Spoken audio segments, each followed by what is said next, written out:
Joyas del cine, el arte y la literatura cosechadas por Franco Felice en el Jardín de Franco.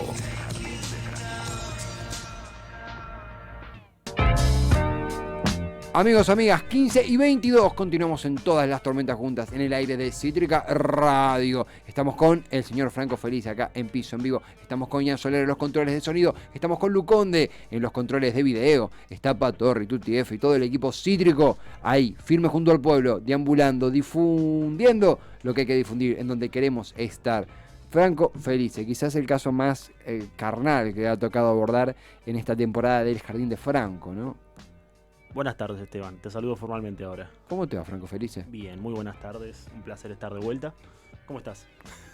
Bien. Bien. La verdad, o sea, no me gusta decir esta frase, pero cansado, no nivel, con muchas ganas de escuchar la columna. Claro. Como todos, con poca energía. Ya estamos como con pocas pilas. De hecho, sí, estos espacios me vienen bien porque uno aprende, escucha y conversa.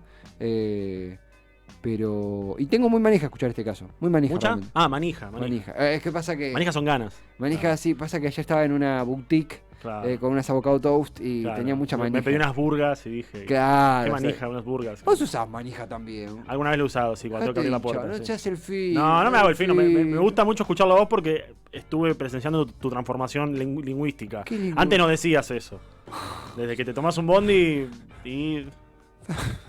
Es cierto. Vos y mi abuela están compitiendo por quién. Por algo somos tan amigos con tu abuela. Sentí peor por haberme mudado a media hora de mi casa. Y por algo me llevo también con tu abuela. Los mensajes que me manda tu abuela para mi cumpleaños son más largos que los tuyos. No, estás jugando con fuego, Estás jugando con fuego. No sé. Yo te pongo feliz cumple crack. Claro, ídolo. Crack, feliz cumple Francisco. No, Franco, perdón, fue el corrector. Sí. Máquina, claro. Bien, acá tira Pato, claro. Máquina. FC, máquina. Gavilán, feliz cumple. Claro. Pura vida, ¿viste? Pura vida. Cuando dicen pura vida, es pura vida, que es un caballo. En Costa Rica se dice pura vida. Nunca estuve. Bueno, sé que vos sí. No, yo en Costa Rica no estuve. ¿No estuviste en Costa Rica? No, pero sé que muchos decir que ellos lo tienen, es como que digamos, che, que te vaya bien, pura vida. Ahora, que acá en el 100... te digan, claro, pura vida. ¿Qué hace de pura vida? Toma la billetera, le digo. Claro. Bueno, linda columna. No, hasta luego. En un ángulo completamente diferente porque estamos divirtiéndonos al aire, obvio. Nos toca hablar de vuelta. Pone acá. Qué buena una columna que se llame No entendiste nada. Pone Topo. Topo es. Topo. Sí, acá, claro, acá piden que saques la Copa del Mundo, Franco. Perdón, Lu. Deja de hacer lío, Franco. Topolino siempre presente en tu columna. Lo sé. Junto a mi mecenas. El día que me muera le voy a dejar todos los... entendí. Y mi cena. No, mi mecenas. El día que me muera le dejo todas mis cosas. Topo es el heredero de todo. De todo. Franquito, toca hablar de... ¿Lo puedo decir? No, prefiero que nomás tires el... ¿Lo tiró? El paso. No. Ok. De uno de los casos más terribles, quizás la historia, la peor historia que uno puede escuchar en cualquier momento del día, imagino que a la noche mucho peor, sobre un caso que también es real y que muestra una cara desconocida, poco explorada y con la peor violencia que me puedo imaginar. Sí, exactamente. Me parece que al hablar de violencia, al hablar de lo peor que uno puede imaginar, son buenas maneras para ingresar a este mundo que realmente nos lleva por varios bordes inimaginables cuando decimos. Como te dije antes en el inicio de la anterior columna, se trata en este caso de un libro que es una crónica periodística, un género que creo que nunca exploramos acá. Me parece que de crónica periodística, más allá de hacer alguna mención quizás a Operación Masacre, que bueno, es más un libro de non-fiction, me parece que nunca hemos hablado en profundidad de una crónica periodística, y en este caso, bueno, quizás esta sea la primera, en uno de los últimos programas del año. Estoy hablando de un libro llamado La Misa del Diablo, es un libro de un periodista argentino llamado Miguel Prens. Mucha información de él no encontré, traté de buscarlo, pero no tiene redes sociales, así que más que unos videos de YouTube, sí, está años luz, está basado, como diríamos nosotros. Más que un par de entrevistas de él no encontré. Bueno, publica este libro en el año 2013 llamado La Misa del Diablo, Anatomía de un crimen ritual. ¿De qué trata este libro? ¿De qué trata esta crónica? Este enorme trabajo periodístico, exclusiva propiamente del caso Ramoncito, ocurrido en octubre de 2006, que es considerado, y no solamente considerado, sino que es uno de los primeros casos de crimen ritual en la Argentina. Es el primer caso de crimen ritual que ocurre en nuestro país y uno de los poquísimos casos en el mundo que llevó la carátula de crimen ritual en su juicio, porque esto obviamente que fue judicializado, no es que quedó en la nada. Realmente pensé mucho si hablar de esto hoy, porque es muy difícil abordar el libro, es muy difícil abordar el tema, y no quería irme por las ramas y hablar propia y exclusivamente del caso, sino que acá hablamos de libros, acá hablamos de literatura y quería apoyarme más en lo que es el trabajo periodístico, lo que es el libro, que obviamente, ya te digo, toca este tema. Entonces, mi duda era, ¿qué hago? Porque si voy directamente a hablar del caso, de todo lo que le pasó a Ramoncito, de lo que se puede contar al aire, por supuesto, va a quedar más como una columna de historia, va a quedar como una columna propiamente periodística, una columna de un hecho así, de una crónica justamente, y no es mi fuerte, no es mi área. Me parece que en el libro esto lo encontramos de otra manera. En el libro cuenta Miguel cómo es un poco cómo fue toda la cuestión que rodea el caso de Ramoncito. Recordemos que esto ocurre en el año 2006, en octubre, haciendo un poco una radiografía del lugar donde vivía Ramoncito y donde ocurrió el crimen. Porque nos tenemos que ir a la provincia de Corrientes, más propiamente a un pequeño pueblo llamado Mercedes, al cual Miguel Prens viajó en 2009, viajó entre 2009 y 2012, según dice en una de las partes del libro, para recopilar información y para, digamos, investigar y hablar con aquellas personas tanto cercanas a Ramoncito, a la familia de Ramoncito, que es la víctima de este crimen, que era un niño que apenas tenía 11 años, como también a diferentes autoridades y profesionales que pueden echar luz sobre ciertas cuestiones que ocurrieron, en este caso, escabroso y espantoso. Habla tanto como con un antropólogo, con un profesor de historia, habla con una persona que es experta en religiones, y ahí cuando digo religiones, le estamos dando un punto medular de este caso y tanto de este libro, porque como te dije antes, se trata de un crimen ritual. Lo que le ocurrió a Ramoncito, que insisto, va a ser muy difícil ir por ese carril sin decir nada que pueda quedar mal, porque la forma en la que él aparece asesinado, no voy a dar, estén tranquilos que no voy a dar detalles, realmente no me da para decirlo acá, la forma en la que él apareció asesinado y un montón de signos que presentaba tanto el cuerpo como las pistas que estaban cerca de donde apareció su cadáver, todo indicaba que eran producto de un crimen ritual. Esto no era un crimen así nomás. Entonces, bueno, la policía comienza a investigar, al poco tiempo, al mes en realidad, empiezan a quedar algunos sospechosos, se empieza a saber que esto era una secta conformada por personas de los círculos más oscuros de Mercedes, esta ciudad que está en la provincia de Corrientes, y bueno, empieza a tener forma un poco el juicio, empieza a tener forma se empiezan a salir a la luz un montón de testimonios, y en toda esta historia aparece Miguel, este periodista, que bueno, viaja a Corrientes, a Mercedes, se queda un tiempo viviendo ahí y empieza a hablar con un montón de personas. Hay un caso, me parece a mí, quizás una de las patas más importantes de toda la investigación y del caso propiamente dicho, porque recordemos que hablamos del libro, pero también hablamos del caso, que es el testimonio de la única testigo que estuvo en la secta con Ramoncito, ¿no? Es una niña de un par de años más que Ramoncito. Ramoncito, cuando se llamaba Ramón González, Ramoncito quedó porque era pequeño. En la voz popular ya se le dice Ramoncito. Y le da un impacto. Y le da un impacto también, viste, que genera algo.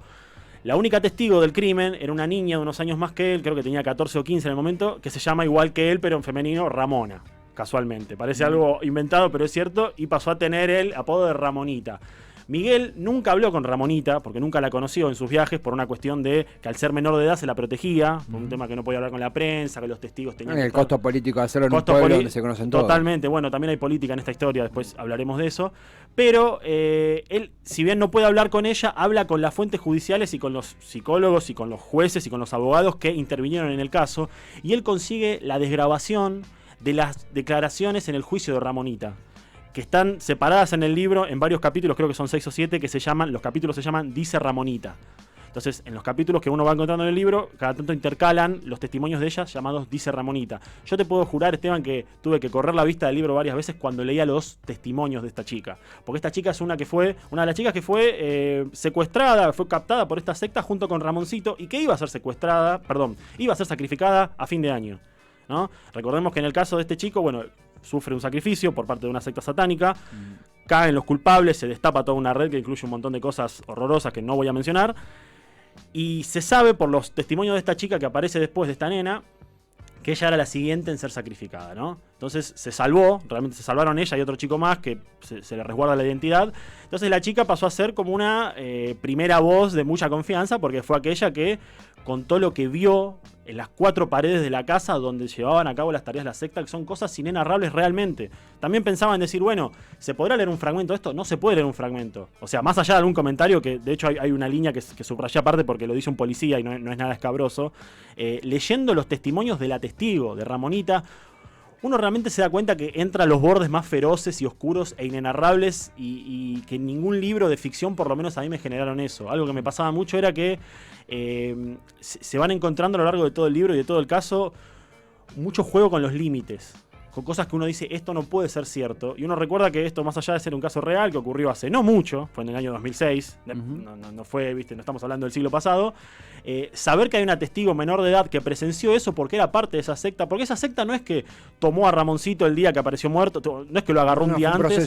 Claro, no es que lo agarró un día antes, lo matan y aparece el cuerpo. No, él lo tenía más o menos 10 días antes porque Ramón era un chico de la calle, era un chico con una pobreza casi marginal, iba a vender estampitas y comida a la estación de micros de Mercedes. Y bueno, esta gente se aprovecha de esta pobreza que hay, de esta cuestión de carencias estructurales, y lo llama a Ramoncito prometiéndole cosas. Era un niño de 11 años, ¿no? Prometiéndole cosas o diciéndole incluso que ellos eran personas que hacían magia, que con esa magia iban a ayudar a él y a su familia a que salgan de la pobreza. Y bueno, lo van preparando, y esto todo este proceso de preparación, desde que lo toman al menor, a Ramoncito, hasta que finalmente aparece su cuerpo, es contado en primera persona por Ramonita, que dice lo que vio. Y realmente cuando uno lee en su voz en primera persona, dice, yo vi esto, vi que a Ramoncito le hacían esto, vi que fulano, por ejemplo el nombre de uno de los acusados, uno de los miembros de la secta, vi que hacía esto con tal persona. Y más allá de lo escabroso de las imágenes, de lo repulsivo y de lo inenarrable que es hablar de eso, tratar de entender cómo repercutió eso en la cabeza de esta nena. Porque es una nena. ¿Y te vas a hacer un comentario? Por favor. Porque se va sumando gente a esto que es vos lo dijiste, inenarrable, y también es interesante porque es una crónica muy bien hecha, por lo que me comentás. Sí. Chipi86, Chipi, la Chipi, acá suma y pregunta cómo se llama el libro, si puedes repetirlo. Sí, cómo no. El libro se llama La Misa del Diablo y el subtítulo es Anatomía de un crimen ritual. El autor es Miguel Prens, la editorial es Tusquets, es una editorial bastante grande que últimamente, más allá de trabajar en ficción, está trabajando mucho con lo que son crónicas. El libro es del año 2013, a mí me costó un poco conseguirlo, no voy a mentir, había faltante porque es la primera edición, si bien es del 2013 es la primera edición, hubo que reimprimirlo, pero bueno, lo conseguí en una librería de la calle Corrientes. Se consigue, si uno lo busca lo consigue. Pero es una lectura realmente, o sea, no me quiero ir por lados comunes, pero desde lo atroz de los comentarios y de los testimonios de esta testigo, hasta un montón de cosas que se van destapando en la investigación que Prens realizó a lo largo de su viaje y de sus estadías en Mercedes, porque también entra en juego la cuestión de qué es un crimen ritual, cómo se lleva a cabo un crimen ritual en Argentina, en una zona totalmente aislada, en uno de los pueblos del norte, estamos en Corrientes. Y comienza toda una investigación casi de corte antropológico, en la que este periodista comienza a hablar con personas que le cuentan sobre el folclore correntino. Le cuentan que siempre es un lugar que tuvo desde sus orígenes muchas creencias por lo religioso, por lo mágico religioso, y que también es un lugar que por su cercanía con Brasil tiene muchísima llegada y muchísima afluencia de cultos umbanda, de cultos afrobrasileros, de cultos de magia negra. Tiene un eco a nuestra parte de noche. Podría ser, pero incluso en nuestra parte de noche no es tan violento. Porque es una ficción. Claro. Es una ficción y en el caso de nuestra parte de noche, la novela de Mariana Enríquez toma un elemento real y lo ficcionaliza. Acá es todo 100% real y está en primera mano testimonios de personas que cuentan que vieron cosas, que escucharon cosas o que saben cosas que no se pueden decir, o sea, no las dicen ellos incluso, y menos la diría yo acá al aire, pero realmente es muy interesante también, más allá de toda la crónica del caso, de lo morboso, vamos a decirlo, porque hay un interés casi morboso por el caso, porque a ver, es el primer caso de crimen ritual, y sacando la imagen del niño, de lo que le pasó, y de lo espantoso e inenarrable que fue la muerte de Ramoncito, cuando se destapó la olla, usando una metáfora bien argentina, cuando se destapa la olla del caso, y salen a la luz cosas que son realmente, Esteban, inimaginables. Yo durante muchos momentos, te digo, me negaba a creer lo que estaba leyendo, o tenía que volver a una parte en la que, no sé, el periodista habla con un antropólogo o con un policía, y la policía le cuenta cosas que vos decís,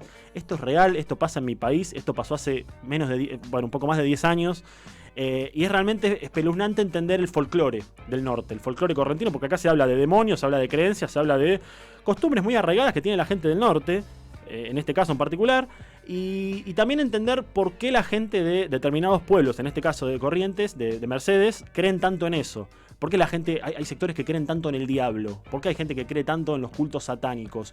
Sí. Porque este caso que el de Ramoncito no respondió a una expresión marginal de la comunidad, sino que incluso hay vínculos, bueno, vos adelantabas un poco, hay vínculos con altas esferas de poder. Totalmente. De hecho, en los últimos capítulos se empieza como a hacer una investigación más ligada al que era el intendente de Mercedes en ese momento, que es Víctor Semborain, que es un político intendente que se sospecha, y digo se sospecha porque realmente en el libro no está esclarecido, pero por lo que no le dijeron al periodista, se sospecha incluso que fue el autor intelectual del crimen. Se decía que él, que la verdad su presente político no lo conozco, y bueno, quizás me estoy metiendo en un lugar peligroso y me meten un tiro cuando salgo, pero Víctor Semborain fue acusado por la voz popular incluso, no tanto por lo judicial, de ser el autor intelectual, de ser quien le pagó dinero a la secta. Esto ya se ve bastante profundidad en el libro, en los últimos capítulos.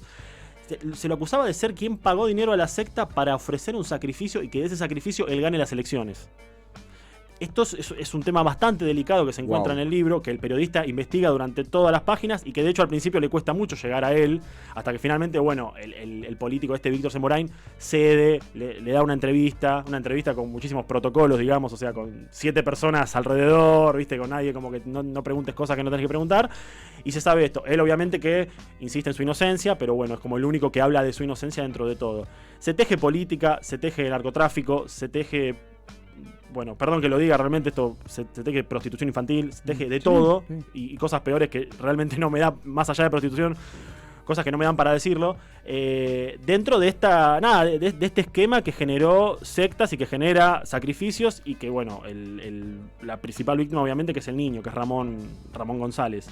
Pero también está esa discusión que uno de los antropólogos, de apellido Miseli, ahora no recuerdo el nombre, él cuenta y le dice al periodista, esto... Yo sospecho que no es nuevo. Yo no sé, no duermo. En una parte le dice, yo no duermo tranquilo porque no sé si Ramoncito fue el primer Ramoncito o si hay 100 Ramoncitos que nunca conocimos. Claro. Porque estas cosas suelen pasar acá. Además eran lo que se llama mal llamados niños de la calle, sin ningún tipo de sostén doméstico, sin ninguna casa donde ir ni donde volver. Exacto, claro. En esa carencia, como yo te decía antes, esta secta, esta gente totalmente espeluznante, aprovecha y los toma como puntos porque son chicos que no tienen dónde ir, son chicos que no tienen dónde comer, y ellos los captan con eso. De hecho, en el libro se cuenta cómo la secta encuentra a Ramoncito, cómo encuentra a Ramonita, la chica que cuenta los testimonios, cómo encuentra a otros chicos que a algunos se les preserva la identidad, otro de los chicos directamente no quiso hablar porque está con problemas psicológicos. Es realmente durísima la crónica. Y como ya te digo, desde la experiencia de lectura, a mí personalmente no hubo ningún libro de ficción que me haya generado el impacto y la repulsión que me generó este libro. Principalmente creo que porque es sumamente realista, porque es sumamente gráfico, pero aparte saber que es real es lo que a mí me impedía dormir. Claro. Eso fue lo peor, o sea... Y estábamos vivos cuando vivos, no fue hace tantos años a nivel periodístico, a nivel histórico, fue hace muy poco. Sí. Y de hecho yo pensaba, no sé, el único libro de ficción que me había generado así como mucho escozor y que decía, bueno, voy a parar de leerlo, era Cementerio de Animales, de Stephen King. Y quedó a 10 kilómetros de esto porque realmente destapa en el libro, en La Misa del Diablo, repito el título, de Miguel Prens, no solamente se destapa un entramado de corrupción y de política y de narcotráfico y un montón de cosas espantosas que son más para quizás la planilla de un juez que dice, bueno, esto es lo formal, sino que cuando uno ve más allá de lo formal y encuentra las cosas mundanas, las cosas que le hacían a los chicos, las cosas que le hacen a Ramoncito, las actividades que lleva a cabo la secta, desde te puedo nombrar, y te vas, por ahí te reís o no, pero la más leve que cuentan es llevar a los chicos de noche al cementerio a robar huesos, al cementerio de Mercedes. Eso es lo más tranqui. O sea, después cosas que no se pueden decir y que realmente me imagino que, bueno, o sea, casi es un halago y una felicitación a Miguel Prens por tomar el nervio y el valor periodístico de hacer esto. Mucha gente le decía al principio, lo cuenta cuando llega, tené cuidado, no te metas con esto porque hay intereses políticos, hay gente muy poderosa. Si bien la gente de la secta está presa, están todos presos, nada, te puede pasar algo. Vos venís de Buenos Aires, viste, acá no te conoce nadie, tené cuidado. Él, con todo su valor y con, bueno, una de las cosas que caracterizan a los buenos periodistas, que me parece que es la búsqueda de la verdad, se metió de lleno a hacer esto y bueno, salió esta crónica espectacular. Espectacular en el sentido de la información que tira y de cómo te deja. O sea, creo que los libros cuando nos dejan un sabor a algo y cuando no nos dejan indiferentes es cuando más funcionan. Y realmente pensando en eso digo, bueno, es un gran libro, es una de las mejores crónicas que leí en mi vida, quizás es la lectura que me dejó menos indiferente en años, y no se trata de una obra de ficción, ¿no? Pero es muy difícil de leer, es muy complicado ciertos pasajes, cuando uno ya lee la parte quizás, como te dije antes, judicial, las entrevistas con los policías, las penas que le correspondieron a los acusados, que al día de hoy están todos presos, la búsqueda por el último, o sea, es muy loco ver cómo en la búsqueda por los culpables, cómo llegan al último, que el último es el que cometió, no voy a decir qué, pero es el que cometió la parte más aberrante de todo el crimen. Se había escapado de Mercedes esta persona y lo encontraron en otra provincia, pero bueno, lo encontraron y lo encarcelaron. Las entrevistas que tiene, porque los miembros de la secta hablan en el libro. Sí. Hablan y todos presumen su inocencia, dicen que no hicimos esto, que esto no fue así, que todo fue una cama de un político. La típica lavada de manos, pero Prenz, bueno, va a la cárcel, habla con ella, que la mayoría eran mujeres, la mayoría de las integrantes de la secta eran mujeres. Y escucharlas a ellas también es interesante. Escuchar los testimonios de los autores del crimen, tanto materiales como intelectuales, en primera persona, no deja de ser aberrante por cómo lo cuentan y porque uno sabe que están mintiendo. Pero no deja de ser interesante, porque ya te digo, el único que no puede hablar acá, lamentablemente, es Ramoncito, porque ya sabemos qué le pasó. Pero después hablan todos. Habla la madre de él, habla su tía, habla su abuela, habla, bueno, la niña esta Ramonita, por una parte indirecta, porque ya te dije que el periodista no la conoció, habla la abuela de Ramonita. Realmente no recuerdo algo que me haya dejado tan estupefacto. Un detalle, para aquellos que les interesa, quizás un poco más para el lado del morbo, es muy impactante, realmente muy impactante, la escena en la que cuentan cómo los jueces y las autoridades y el primer juez que designan en el caso van a buscar a esta niña, a Ramonita, para que declare. La niña no quería salir de la casa, estaba totalmente asustada. Y cuentan algo que a mí, cuando ocurre en las primeras páginas, cuando llegué a esa parte, tuve que, viste, cuando bajás el libro y mirás al horizonte porque decís, bueno, no puedo creerlo. Cuentan que llegan a la casa de ella, están todas las luces apagadas, y comienzan en la habitación de ella a buscar pruebas. Se mete, viste, la policía, hace un allanamiento a buscar cosas. Y viste que los policías tienen un sistema que se llama, creo que luminol, que es una luz ultravioleta que es para buscar manchas de sangre en la pared. Sí. Para ver si hubo un crimen. Bueno, con la luz ultravioleta se apaga y se ven las paredes. Resulta que uno de los policías hace esto y sale como que toda la pared estaba manchada. Entonces le pide perdón al policía a cargo, al juez, por decirle, disculpe que preparé mal el luminol y sale mal. Y el juez lo mira y le dice, no, esto no está mal preparado. La pared está pintada con sangre. Y realmente se sabe que la pared de la habitación de la niña estaba pintada con sangre. Nunca se sabe, bueno, si después se sabe no lo voy a decir si era humana o no. Pero a este nivel de aberración llegan las tareas de esta secta, que llevan a una niña a hacer eso y otras cosas que, obvio, esto es lo más leve que se puede contar. Pero realmente es impactante. ¿Repetís el título, Franco? Sí, La Misa del Diablo, Anatomía de un Crimen Ritual, de Miguel Prenz, del 2013. Es parte de una colección que se llama Mirada Crónica, de la editorial Tusquets. Se lo consigue, como te dije antes, buscándolo aparece. Un libro que aparte es muy interesante, como para cerrar, te estoy interrumpiendo mucho. No es un libro clandestino, porque lo editó una editorial con alcance internacional. O sea, no son esas literaturas o esas lecturas que por lo que cuentan son difíciles de abordar. Lo publica una editorial que saca 100 números.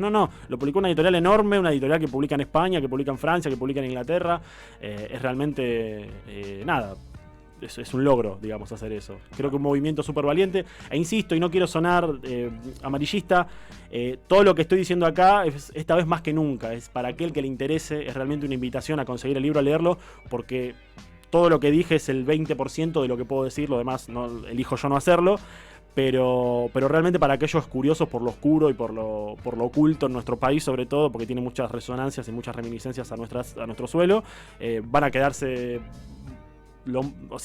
van a quedar muy poco indiferentes. Acá pone, me pasó con el Nunca Más, que no lo podía terminar de leer, pone Chippy. En el Mercado Libre está. En el Mercado Libre está, seguro, sí. ¿Querés mostrar? ¿Querés que muestre la portada? Sí, a la cámara, ¿no? Es uno de los rituales que tenemos acá Justo hablando de ritual en este libro, ¿no? Justo hablando de ritual. Hablando de ritual. Qué mal timing. Franco, yo no puedo agregar más nada porque ha sido... Quería un fragmentito muy corto, muy corto. Es casi una oración larga. No, que es la única favor. que subrayé que es lo que cuenta justamente un poco resumiendo todo el folclore de este tema. Esto lo dice el juez, el primer juez que entrevista a Miguel por el caso. Simplemente le dice, este fue mi primer caso como juez y me tocó ver cosas y oír cosas que ni te imaginás, dice con suficiencia. Yo soy católico apostólico romano, practicante a muerte, y sé que tengo que confiar en las personas. Pero en esta investigación me di cuenta de que el ser humano no tiene límites, que puede hacer cualquier cosa. Eso. Yo no tengo más nada que agregar. Es realmente, queda poco, se podrían agregar cosas, pero realmente no. Y bueno, nada, es una invitación más que nunca a leerlo. Aquellos que quieran una lectura movilizante, con nervio periodístico, recordemos que no es una novela, sino que tiene como el pulso del periodista, van a quedar, yo quedé un par de días mal. O sea, que quedé mal en serio. Franco, gracias. No, por favor, a vos. Ya en la anteúltima columna del Jardín de Franco, quizá el tema más impactante, más lúgubre que nos toca abordar y real. Y más triste. Y más triste. Sí, de hecho, como te decía antes, cuando lo preparaba pensaba en un montón de cosas, decía, bueno, ¿cómo entrar? Porque por ahí no da cagarme de risa antes de hablar de esto, porque sí, es oscuro, es lúgubre, es triste y lamentablemente es actual. Sí, y reciente, claro. Es bastante actual, es bastante actual y bueno, por suerte se puede decir que, entre comillas, lo bueno de todo esto es que se destapó algo que hacía muy mal, algo que es súper oscuro, y creo que lo mejor de todo, el único final feliz es que salió bien, que están todos presos, que se hizo justicia, pero realmente que no... Es un libro muy difícil de terminar de leer, es un caso... Digo, más allá del libro, si alguno quiere interiorizarse en el caso, hay algunos videos en YouTube, pero hay muy pocos. Hay muy poca información audiovisual, eso quiero decir. Sí. Por eso cuando encontré el libro, que era de un caso que a mí de chico me daba mucho miedo. Yo recuerdo cuando pasó, yo era muy chico, pero me daba muchísimo miedo por las características del crimen. Después durante unos años estaba como medio obsesionado y decía, qué pena que no hay, ¿viste? Y ahí algún video en YouTube, algo se encontraba. Por eso cuando apareció el libro yo dije, bueno, lo tengo que leer, es como un diamante en bruto. Y el libro te dice muchísimo más que 100 videos. Así que aquel que le interese el tema, de cabeza. Franco, gracias totales. A vos. Es El Jardín de Franco, con Franco Felice, una otra impactante columna de nuestro querido amigo.